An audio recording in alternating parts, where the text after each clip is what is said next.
Muchos miran con estupor la crisis de abusos sexuales dentro de la Iglesia, así como las herejías que se oyen decir de parte de algunos sacerdotes, obispos y cardenales. Muchos dicen, aquí ha cambiado algo de manera sustancial. La Santísima Virgen que ha bajado a la tierra para advertirnos de muchos peligros, ¿no ha estado hablando sobre esto? Claro que sí lo ha hecho, y en las apariciones de la Salet, a mitad del siglo XIX, nos advirtió claramente sobre estas calamidades. Sin embargo, no se han difundido entre el pueblo católico porque el clericalismo ha frenado la información, aunque es de carácter pública y no reservada.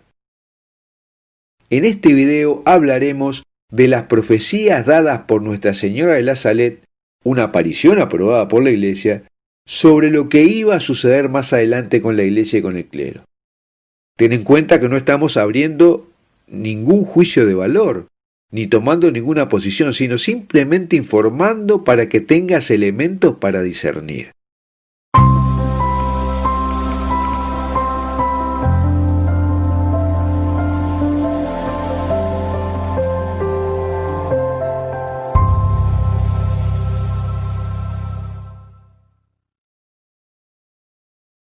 Una de las crisis más importantes que vemos en este momento es la que sucede en la Iglesia Católica, donde reina la confusión y se oyen herejías de parte de obispos y cardenales que antes no se oían en esa proporción.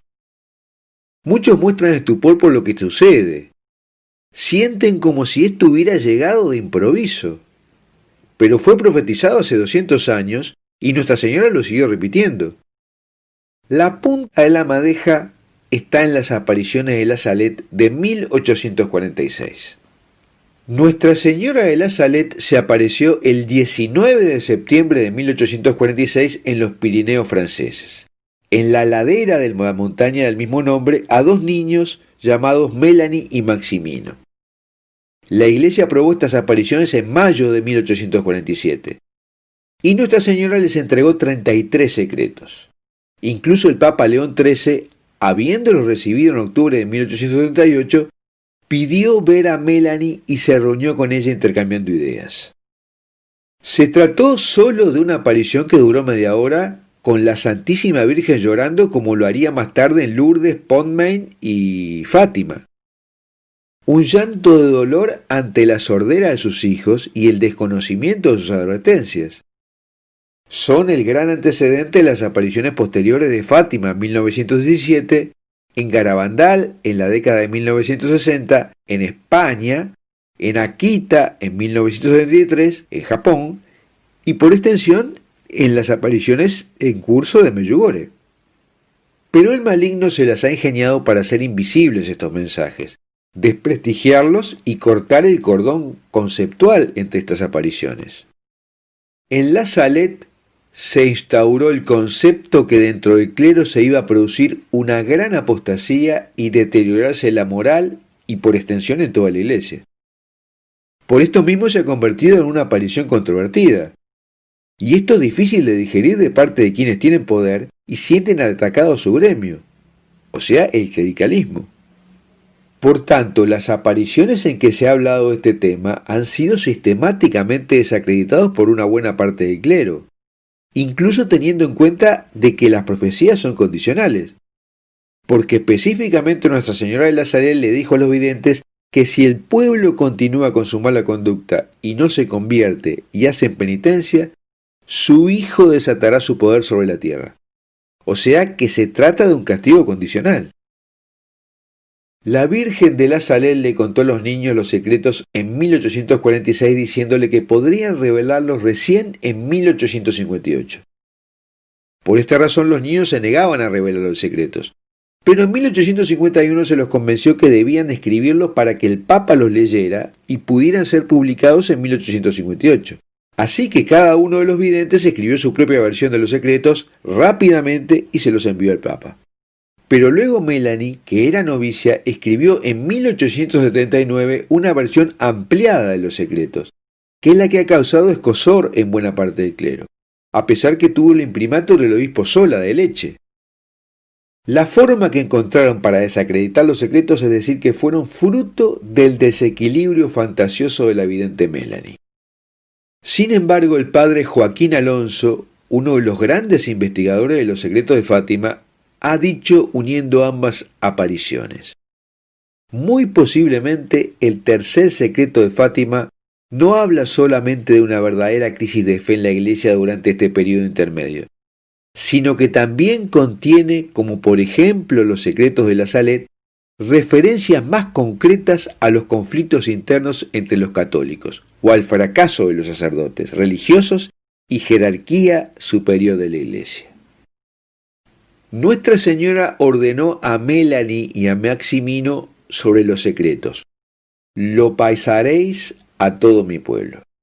Y a grandes rasgos los secretos incluyen 4 tipos de elementos: profecías sobre la Iglesia, profecías sobre el mundo, especialmente sobre Francia e Italia, reproches a los fieles y reproches al clero y a las comunidades religiosas. ¿Y qué dicen los secretos de la Salet respecto a la Iglesia, al clero y a los religiosos?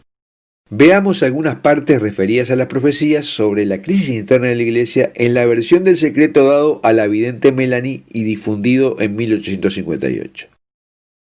Dice: los sacerdotes, ministros de mi Hijo, los sacerdotes por su mala vida, por su irreverencia y su impiedad en la celebración de los santos misterios, por el amor al dinero, el amor al honor y los placeres, los sacerdotes se convierten en pozos negros de impureza.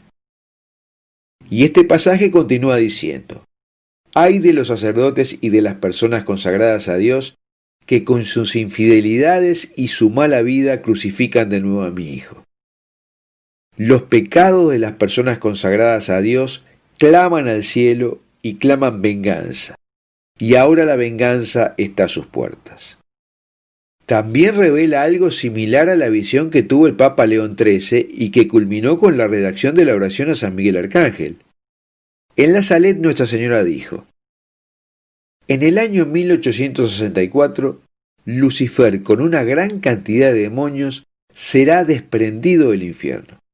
Irán aboliendo la fe poco a poco hasta en las personas consagradas a Dios. Los cegarán de tal manera que, a menos que tengan una gracia especial, estas personas tomarán el espíritu de estos ángeles malignos. Varias casas religiosas perderán su fe por completo y se perderán muchas almas. Se refirió también más en detalle a los conventos y monasterios y probablemente también a las congregaciones. Dice: los lugares santos están corruptos. Muchos conventos ya no son las casas de Dios, sino los pastos de Asmodeo y su pueblo. Y alerta incluso sobre las personas a quienes dejan ingresar, lo que nos lleva a pensar sobre las infiltraciones que se han producido en la Iglesia a partir del siglo XX y sobre lo que hemos realizado un video cuyo link te dejo en la descripción de este video en YouTube. El mensaje dice: en los conventos las flores de la Iglesia se pudrirán y el demonio se convertirá en el rey de los corazones. Que los que están a la cabeza de las comunidades religiosas se cuiden de las personas que reciben, porque el diablo usará toda su malicia para introducir en las órdenes religiosas a personas adictas al pecado, porque los desórdenes y el amor a los placeres carnales se esparcirá por toda la tierra. También se refirió a obispos y cardenales de esta manera: ay de los príncipes de la Iglesia que solo se ocupan de acumular riquezas sobre riquezas, de salvaguardar su autoridad y de dominar con orgullo. Además hay referencias a las persecuciones y al Papa. Dice: el vicario de mi Hijo tendrá mucho que sufrir, porque por un tiempo la Iglesia será entregada a grandes persecuciones. Será el tiempo de las tinieblas. La Iglesia tendrá una crisis terrible. Y termina sentenciando algo especialmente significativo para nuestro tiempo: Roma perderá la fe y se convertirá en la sede del anticristo. Y como un eco, 100 años después, en un discurso durante el Congreso Eucarístico de 1976, en la celebración del bicentenario de la firma de la Declaración de Independencia de Estados Unidos, el cardenal Wojtyla, luego Juan Pablo II, dijo: ahora estamos parados frente a la mayor confrontación histórica que la humanidad ha experimentado alguna vez. Ahora nos enfrentamos a la confrontación final entre la Iglesia y la antiiglesia, entre el Evangelio y el antievangelio, entre Cristo y el anticristo. El enfrentamiento se encuentra dentro de los planes de la divina providencia. Está por lo tanto en el plan de Dios y debe ser un juicio que la Iglesia debe asumir y afrontar con valentía. Tenemos que estar preparados para someternos a grandes pruebas en un futuro no muy lejano. A través de sus oraciones y la mía es posible aliviar esta aflicción, pero ya no es posible evitar que suceda. ¿Cuántas veces la renovación de la Iglesia ha sido a través de la sangre? No va a ser diferente esta vez. Bueno, hasta aquí lo que te quería contar sobre los secretos de la salud referidos a la Iglesia, el clero y los religiosos. Y me gustaría preguntarte si tú crees que esto que fue dicho en la mitad del siglo XIX se está viendo suceder hoy en la Iglesia y en el clero. ¿O es una exageración o simplemente una falsedad?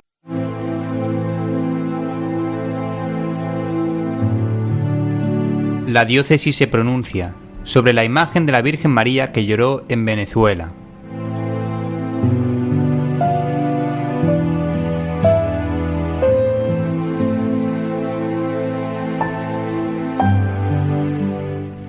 La diócesis de Los Teques, en Venezuela, se pronunció sobre un vídeo viral que muestra el supuesto milagro de una imagen de la Virgen María llorando en una iglesia del país. Este 8 de septiembre se difundió por redes sociales un vídeo donde se ve una imagen de la Virgen del Valle llorando, mientras los fieles se encontraban en la iglesia de San Charbel de Montaña Alta. María Cabrices, una de los fieles que presenció el evento, indicó al medio local El Pitazo que debido a la pandemia la iglesia permanecía cerrada y no había actividades programadas. Cabrices resaltó que se permitió ingresar en esa oportunidad para limpiar y llevar flores a la Virgen del Valle, en el día en que la Iglesia celebra a esta advocación mariana. En declaraciones a Ciprensa, el encargado de comunicaciones de la diócesis de Los Teques, a la que pertenece la Iglesia, indicó que no hubo ninguna manifestación de carácter sobrenatural con la imagen. El obispo de Los Teques, Monseñor Freddy Fuenmayor, indicó que lo que se ve en el vídeo se produjo por un efecto del esmalte que recubre la imagen de la Virgen. La situación captó la atención de los feligreses y, como era de esperarse, movió la devoción de las personas, pero no trascendió más allá de ese día y del hecho, indicó el encargado de comunicaciones. La diócesis pidió a los fieles que en este tiempo de dificultad por la pandemia aprendamos que a Dios se le encuentra en las cosas más sencillas, en el hogar, la unión familiar, el servicio a los más necesitados, en la oración confiada y constante, y recordó que es en esas realidades cotidianas donde ocurren los verdaderos milagros que pueden transformar el mundo.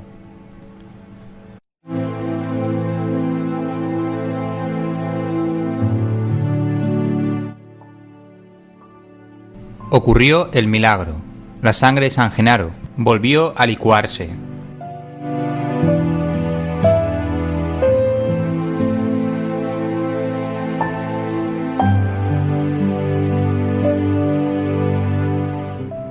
Este sábado 19 de septiembre, el prodigio de la sangre de San Genaro volvió a repetirse en plena pandemia. Este milagro ocurre al menos desde el siglo XIV, pero no siempre sucede. El cardenal Crescencio Sepe anunció la noticia en una catedral en su mayoría vacía, debido a las restricciones actuales. La sangre de San Genaro se licuó a las 10 de la mañana, hora de Italia. El cardenal, testigo del milagro, dijo: «Queridos amigos, queridos todos los fieles, una vez más con alegría y emoción, les informo que la sangre de nuestro santo mártir y patrón San Genaro se ha licuado». Además agregó que la sangre se licuó completamente, sin ningún coágulo, cosa que no sucedía desde hace varios años. ¿Qué indica la licuefacción de la sangre de San Genaro? El milagro es un signo del amor, la bondad y la misericordia de Dios, y la cercanía, la amistad, la fraternidad de nuestro San Genaro, afirmó el cardenal, añadiendo gloria a Dios y veneración a nuestro santo. Amén. San Genaro fue un santo obispo de la ciudad de Nápoles en el siglo III después de Cristo, y se cree que fue martirizado durante las persecuciones del emperador Diocleciano. Este milagro se considera una buena señal para la ciudad de Nápoles y su región de Campania. En cambio, se cree que la falta de licuefacción de la sangre indica guerra, hambruna, enfermedad o otro desastre. Entonces, este es un signo de esperanza. El milagro ocurrió este año, mientras Nápoles estaba encerrado por la situación actual. El cardenal Sepe ofreció una misa por transmisión en vivo y bendijo a la ciudad con la reliquia de la sangre licuada. Incluso en esta época, el Señor, por intercesión de San Genaro, ha licuado la sangre, afirmó el cardenal. Aquí te contamos todo lo que debes saber sobre este prodigio que se realiza desde el año 1389. 1. La sangre se conserva en 2 ampollas de vidrio. La sangre seca de San Genaro se conserva en 2 ampollas de vidrio en la capilla del tesoro de la Catedral de Nápoles. 2. La licuefacción es un milagro. La Iglesia considera que el milagro sucede gracias a la dedicación y las oraciones de los fieles. Este consiste en que la masa de sangre reseca rojiza, adherida a un lado de la ampolla, se convierte en sangre completamente líquida, llegando a cubrir todo el vidrio. 3. Se licúa tradicionalmente 3 veces al año. La sangre del santo se licúa tradicionalmente 3 veces al año, el sábado anterior al primer domingo de mayo, en recuerdo de la traslación de sus restos a Nápoles, en su fiesta litúrgica, el 19 de septiembre, y por último, el 16 de diciembre, el aniversario de su intervención para evitar los efectos de la erupción del volcán Vesubio de 1631. 4. La licuefacción puede durar varios días. El proceso de licuefacción a veces toma horas o incluso días, pero en ocasiones no sucede. Las ampollas que conserva una masa sólida oscura están en un relicario que es sostenido y girado por un sacerdote, por lo general el arzobispo de Nápoles, mientras el pueblo reza. Normalmente, después de un periodo que puede ir desde los 2 minutos hasta 1 hora, la masa sólida se torna roja y empieza a burbujear. El relicario con las ampollas permanece a la vista de los fieles durante 8 días, durante los cuales pueden besarlo mientras un sacerdote lo mueve para mostrar que la sangre sigue líquida. Luego se coloca nuevamente en la bóveda con llave, dentro de la capilla del tesoro de la catedral. 5. Los fieles veneran la reliquia cada año. Con la exclamación "el milagro ha sucedido", las personas caminan en orden y en dirección al altar para besar la reliquia y cantar el Te Deum en acción de gracias. 6. No existe una explicación científica. En el pasado ya se han realizado varias investigaciones para encontrar una explicación científica que responda a la pregunta sobre cómo algo sólido puede llegar a licuarse repentinamente, pero ninguna ha sido satisfactoria hasta el momento. 7. No siempre ocurre la licuefacción. Cuando la sangre no se licúa, los napolitanos toman el hecho como un augurio de desgracias. La sangre no se licuó en septiembre de 1939, 1940, 43, 73 y 1980, y tampoco en diciembre del año 2016. La reliquia también permaneció sólida el año en que Nápoles eligió a un alcalde comunista, pero se licuó espontáneamente cuando el fallecido arzobispo de Nueva York, cardenal Terence Cook, visitó el santuario de San Genaro en 1978. 8. La sangre se licuó en presencia de algunos papas. En el año 2015, mientras el Papa Francisco daba algunos consejos a los religiosos, sacerdotes y seminaristas de Nápoles, la sangre se licuó nuevamente. La última vez que ocurrió la licuefacción ante un pontífice fue en 1848, con Pío IX. San Genaro ruega por nosotros.